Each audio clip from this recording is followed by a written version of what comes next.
안녕하세요. 속까지 예뻐지는 산부인과 이야기 박유미입니다. 저희 병원에서는 속까지 예뻐지는 소음순 수술을 많이 하고 있는데요. 소음순 수술을 계획하고 계신 분들이 가장 많이 하시는 질문 중 하나인 소음순 수술을 하면 다시 늘어난다는데 정말인가요? 라는 질문에 답하고자 영상을 준비했습니다. 소음순 성형을 계획하고 계신 분들이라면 꼭 풀시청 부탁드립니다.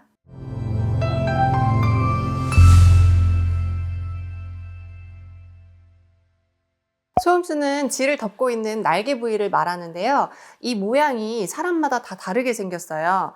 소음수는 양 바깥쪽, 대음순에 가려져서 잘 안 보이는 경우가 많지만 한쪽이 비대칭적으로 커지거나 양쪽이 모두 두껍고 늘어져 있는 경우엔 대음순보다 밖으로 튀어나와 보이기도 하고 외음부는 다른 몸 부위보다 어두운 부위이기 때문에 착색이 더 도드라져 보이기도 하죠. 이렇게 선천적으로 또는 후천적으로 비대해지고 변형된 소음순을 갖고 있는 경우 일상생활에서도 불편감을 느낄 수 있어요. 소음순이 크다 보면 질 주변이 습해지고 청결 관리가 어려워지면서 균 감염이 쉬워지기도 하고 평상시에 잦은 질염, 방광염에 시달리기도 합니다. 그리고 꼭 끼는 옷을 입거나 오래 앉아있을 경우 불편하기도 하고 레깅스나 비키니 등을 입었을 때 외관상 신경이 좀 쓰일 수도 있어요. 또는 관계 시에 소음순이 내부로 말려 들어가거나 쓸리면서 성적 만족도가 떨어지는 경우도 있고요. 그래서 결론적으로는 소음순 비대나 비대칭 때문에 일상생활 시에 불편감을 느끼시거나 외관상으로 더 예쁜 모양을 원하시는 분들은 모두 소음순 성형수술에 적응증이 됩니다.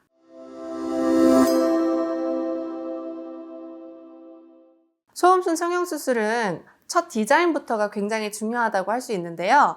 양 대칭이 최대한 맞도록 하는 것도 중요하지만 시술 시에 소음순을 과하게 절개하지 않도록 주의해야 해요. 소음순은 평상시 질 내부나 요도 부위를 보호하고 소변 방향을 잡아주는 기능도 있기 때문에 반대로 너무 짧게 만들어버리면 기능적으로도 문제가 생길 수 있어요. 개인에 따라 가끔은 소음순 앞쪽 표피가 음액을 과하게 덮고 있거나 두꺼워 보이는 경우엔 표피를 같이 절개하는 음액 노출술을 같이 시행하기도 합니다. 보통 개인적인 부위이고 남들과 소음순 크기를 비교할 일이 거의 없다 보니까 막상 내 소음순이 정말 두꺼우게 맞는지 수술하면 더 좋아질지 확신이 없는 경우가 많아요.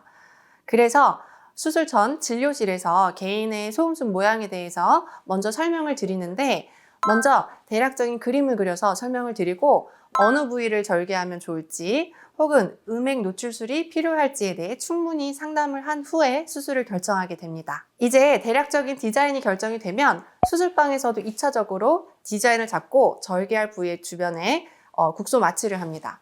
그리고 양 날개 부위를 절개하는데 이때 지혈 기능이 있는 레이저 가위로 절개하게 되면 출혈이나 붓기가 적게 됩니다.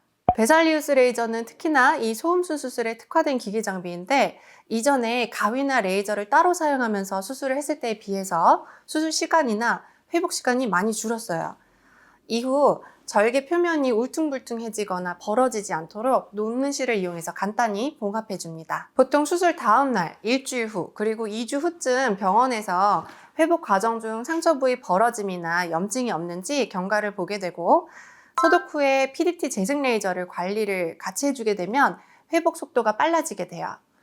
개인차는 있지만 대체적으로 다음 날부터 일상생활에는 큰 지장이 없는 정도이고 수술 후 한 달 정도에는 붓기가 거의 다 가라앉고 운동이나 성생활 등이 가능해집니다. 수술 후 주의사항도 잘 지켜주셔야 하는데 수술 후 예방적 항생제를 잘 복용해야 하고 2주 정도는 찜질방, 사우나, 격한 운동을 피해야 하고 한 달 정도는 성관계를 피하도록 얘기 드립니다. 소음순 성형술 후에 다시 늘어나진 않는지 물어보시는 경우가 가끔 있는데 재수술이 필요할 정도로 이전처럼 비대해지는 경우는 거의 없어요. 소음순 비대가 나쁜 자세나 평소 타이트한 옷을 입었을 때, 출산 후 노화 등의 후천적인 요인들의 영향을 받을 수도 있지만 선천적인 이유가 더 크다고 할 수 있고 2차 성징이 끝나면 보통 모양이 정해지는 편입니다.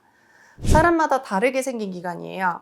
그래서 전 성인이 되기 이전엔 소음순 성형 수술을 별로 권하지 않는 편이고 성인 이후엔 보통 한 번의 수술로 끝나게 됩니다. 물론 시간이 경과하면서 소음순 모양의 변형이 오거나 전보다 비대해지는 경우 재수술은 가능합니다. 보통 잠복기까지 모두 빠진 후에 재수술 여부를 결정하는데 적어도 4개월 정도는 경과한 후에 결정하는 것이 좋겠고요. 중요한 건 일단 절개를 한 부위를 다시 붙일 수는 없기 때문에 소음순을 처음부터 너무 과하게 절개하지는 않도록 해야겠습니다.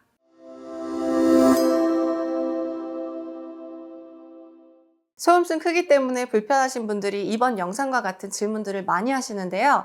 오늘 영상이 여러분께 도움이 되길 바라면서 지금까지 산부인과 전문의 박유미였습니다.